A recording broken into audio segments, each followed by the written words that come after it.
ఈ కరోనా వచ్చినప్పటి నుంచి పిల్లలు ఇంట్లోనే ఉంటుండ్రు కదా.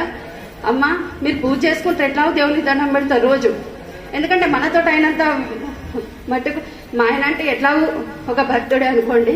మా కోడలు ఇద్దరికి కూడా చెప్పిన రోజు ఒక్క భగవద్గీత ఒక్క తాత్పర్యం చదువుకోండి. ఎందుకంటే భగవద్గీత చదివితే అందులో మనకి ఏదన్నా డౌట్ ఉంటే అందులో క్లారిఫై అయిపోతుంది, ఖచ్చితంగా క్లారిఫై అవుతుంది.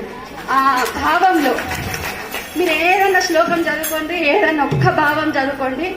అందరం చదువుకోవాలి.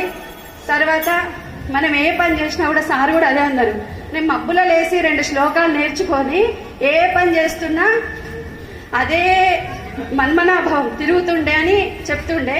మనం కూడా అట్లనే, మనం ఆడవాళ్ళం కాబట్టి వంట చేస్తూ కూడా భజ గోవిందం భజ గోవిందం గోవిందం భజ మూఢమతే అని ఉపకారం వేయండి.